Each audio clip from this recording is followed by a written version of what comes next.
नीत ब्लॉग्स ने इतना बड़ा झूठ बोला। सडनली अभी अभी जस्ट पता चला कि ये भी क्या इनके उसमें ये भी शामिल है। आखिर इन्होंने इतना बड़ा झूठ बोला क्यों अपनी ऑडियंस से। तो नमस्कार दोस्तों, मैं मधुलिका। आज भी मैं बात कर रही हूँ अभी अभी जस्ट सपना के बारे में। जैसे कि आपको मालूम है, सपना घर छोड़ के चली गई और अंशु भी घर छोड़ के चली गई, मगर कुछ लोग अभी भी कह रहे हैं कि ये लोग झूठ बोल रहे हैं सिर्फ और सिर्फ व्यू के लिए। और यहाँ तक नीत ब्लॉग्स भी झूठ बोले, यानी लखन और नीतू भी झूठ बोल रहे हैं। और ये सब बनावटी है, ये सब कहानी है।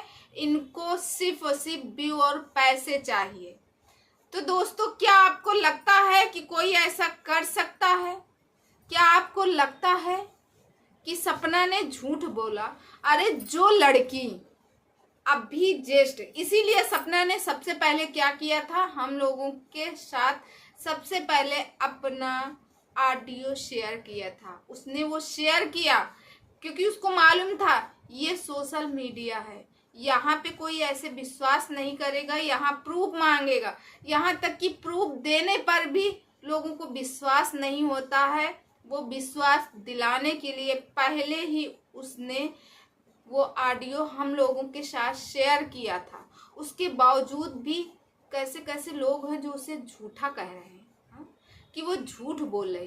दोस्तों, जब उस लड़की ने सोचा, अभी 2 दिन पहले उसने अपना किचन जो है ऊपर शिफ्ट किया कि चलो ठीक, कोई बात नहीं, हम लोगों की साथ में नहीं बनती सास बहू की, तो ये सब घर में होता है, थोड़ा बहुत खट्टर पटर तो होता है। ये 4 बर्तन जहाँ होते हैं वहाँ आवाज आती है।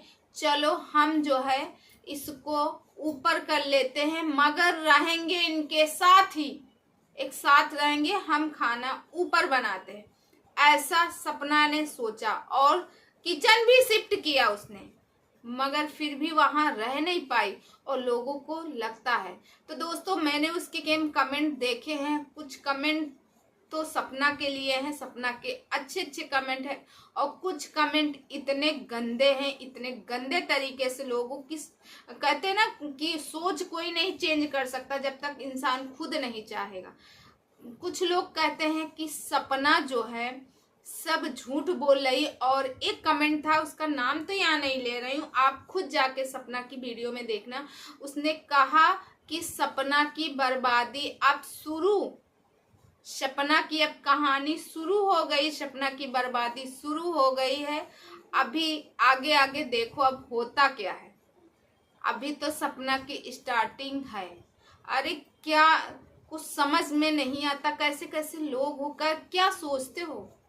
थोड़ा सा भी उस लड़की के ऊपर आप लोगों को दया नहीं आती, थोड़ा सा भी। हमें लगता है पता नहीं कहाँ से ये लोग पकड़ के आते हैं जो दूसरे की भावनाओं को नहीं समझते हैं। दोस्तों, दूसरे की भावनाओं को समझते ही नहीं, दूसरे की कि हाँ ऐसा हो सकता है। उसने इतने दिन से गम अपने सीने में लिए थी, आज वो अपने लिए आवाज उठाई। जब वो कहते ना, पाप का घड़ा जब धीरे धीरे भर जाता है, सहने की शक्ति उसकी भर गई, तब वो सबके सामने फोड़ दी, बताई सबको। नहीं, अभी तक तो नहीं। पिछले साल इसी सीजन में सपना के साथ जो हुआ था, फिर उसके बाद सभी लोगों ने आवाज उठाई थी उसके सास ससुर के लिए कि इसके सास ससुर अपने बेटे की मौत का क्यों नहीं आखिर FIR करवा रहे हैं, क्यों नहीं करवा रहे हैं, क्या साजिश है, क्या किस वजह। जब उनके माँ बाप के लिए, उनके सास ससुर के लिए लोगों की तरह तरह की सोशल मीडिया पे वीडियो आने लगे, सब लोग अपने अपने विचार रखने लगे, सब लोग उल्टा सीधा बोलने लगे सास ससुर को, तब सपना ने वीडियो डाली और सपना ने आवाज उठाई। सपना ने कहा कि मैं अपने लिए सुन सकती हूँ, मगर अपने सास ससुर के लिए नहीं सुन सकती हूँ। उनके लिए मैं ही उनका बेटा हूँ, मैं ही उनकी बहू हूँ, और मैं ही उनका सब कुछ हूँ। तो उनके खिलाफ एक शब्द भी, इतना भी नहीं सुन सकती हूँ, ऐसा सपना ने कहा था। और अगर आपको लोगों को क्या लगता है कि अंशु जो गई अपने घर गई, अंशु के जो ब्लॉग में हमें देखने को मिला वो वहाँ भी वीडियो बनाई, और जाने के बाद इसीलिए वो जन्माष्टमी, क्योंकि पीछे भजन भी चल रहा था, जन्माष्टमी के दिन ही अपनी मम्मी के साथ में, शायद रात का समय था, उसने वीडियो डाला और बनाया वीडियो, और वीडियो तो कल ही पोस्ट की थी। उसने दिखाया वहाँ जाके कि मम्मी से भी अपनी बात की। क्या आपको लगता है अंशु के लिए ये आसान होगा? जो बच्ची 4-5 साल से अपने बुआ के पास में रहती थी, जिनको पापा और मम्मी बोलती थी, वो बच्ची आज जो है, आज वापस अपने घर गई, माँ बाप के पास गई है, मगर इस सिचुएशन में गई, उसकी भी तो पढ़ाई चल रही थी, उसकी भी तो पढ़ाई बंद हुई बीच में। ऐसे कैसे वो झूठ बोल सकते हैं वो लोग? व्यू के लिए कैसे कर सकते हैं? हमें तो समझ में नहीं आ रहा कि ये कौन लोग हैं जो अलग अलग आईडी से सपना के गलत गलत कमेंट करते हैं और बोलते हैं कि यही दुष्ट है, इसकी बर्बादी शुरू है, इसने ही अपने पति के साथ, इसने, यहाँ तक कि लोगों के ये कमेंट हैं, मैंने खुद पढ़े कमेंट, मैं स्क्रीनशॉट नहीं, आप लोग जाके पढ़ लेना। उसमें ये था कि सपना ने ही जो सूरज है, सूरज को मरवाया कोविड के टाइम पे। सपना और जो सपना के देवर यानी राजवीर थे, जिनसे बाद में सपना की शादी हुई थी, दोनों लोगों ने मिलके सूरज को मार डाला। और मार डालने के बाद, क्योंकि सपना और राजवीर का पहले से ही कनेक्शन था, और ये चीज़ इनकी सासू माँ जानती थी, जब आवाज़ उठाती थी तो इनके घर में लड़ाई होती थी। और जो राजवीर हैं, जब सूरज जब सपना को मारते थे तो सिर्फ और सिर्फ राजवीर के लिए, क्योंकि सपना और राजवीर बहुत पास में थे, सूरज को ये पसंद नहीं था, और सूरज सच्चाई जानते थे। सपना ने जान के वो ऑडियो बनाई थी, और कि भविष्य में उसको पता था कि ये रहेगा नहीं, भविष्य में इसको हम लोग हटा देंगे, और उसके बाद ये जो है लोगों को प्रूफ दिखाएंगे कि इसने मेरे साथ ऐसा ऐसा किया था, अगर लोगों ने ऐसा कहेंगे।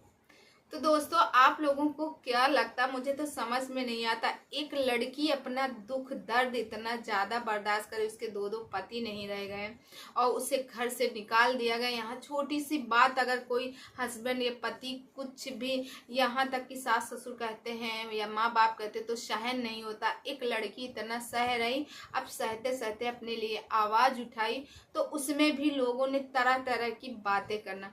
मुझे तो घिन आती है ऐसे लोगों से, हद मान गए हैं कि कुछ भी जो आया सो बोल दिए। पता नहीं ये लोग किसी का दर्द नहीं समझते या किसी का दुख नहीं समझते, या फिर ये लोग क्या कर रहे हैं या कौन सी बनावटी कर रहे हैं। तो दोस्तों, आप लोगों को क्या लगता है कमेंट करके ज़रूर बताइएगा कमेंट सेक्शन में। और रही बात नीतू और लाखन की, नीतू और लाखन ने हम सभी लोगों से रिक्वेस्ट किया, अपनी ऑडियंस से रिक्वेस्ट किया कि ज़्यादा से ज़्यादा सपना दी को सपोर्ट कीजिए, क्योंकि सपना को सपोर्ट की बहुत ज़्यादा ज़रूरत। और रही पैसों का लालच, तो सपना को पैसों का लालच है ही नहीं, क्योंकि अगर सब लोग उससे कहते हैं, जैसे लाखन और नीतू से कहते हैं कि थोड़ा सा सपना को पैसों की मदद कर दीजिए, सपना को पैसे की ज़रूरत, तो वो यही कहते हैं कि वो इतनी स्ट्रांग है, अपने लिए सब कुछ कर लेगी, उसे पैसों की नहीं, उसे सुकून चाहिए। और आप लोग अच्छे अच्छे कमेंट कीजिए ताकि उसको सुकून मिले, ना कि उसको पैसों की ज़रूरत है। तो दोस्तों, आज का ब्लॉग यहीं करती हूँ बंद। आई होप आप लोग सपना जी को सपोर्ट करेंगे। और इस समय सपना बहुत ही वैसी सिचुएशन से है, क्योंकि यहाँ पे लोगों का दिमाग काम नहीं करता। अगर राजवीर जी आज जिंदा होते तो शायद सपना के साथ इतना जो कुछ हुआ है वो ना होता। अंशु, राजवीर और सपना सारे लोग एक ही घर में रहते, क्योंकि सूरज तो सपोर्ट नहीं करते थे उतना, मगर जो राजवीर जी हैं, राजवीर जी सपना को खुशियाँ दिए, सपोर्ट किए, सपना खुद अपनी वीडियो में बताए। और रही बात जो लोग कहते हैं कि सूरज को मार दिए सपना और राजवीर मिलके, तो ऐसा कोई नहीं कर सकता, क्योंकि वो कोविड के टाइम पे उसने प्रूफ दिखाए, एक एक हद मान गए हैं लोगों की सोच का, लोगों की विचार का, कि लोग कैसे सोचते हैं, क्या वो आंसू और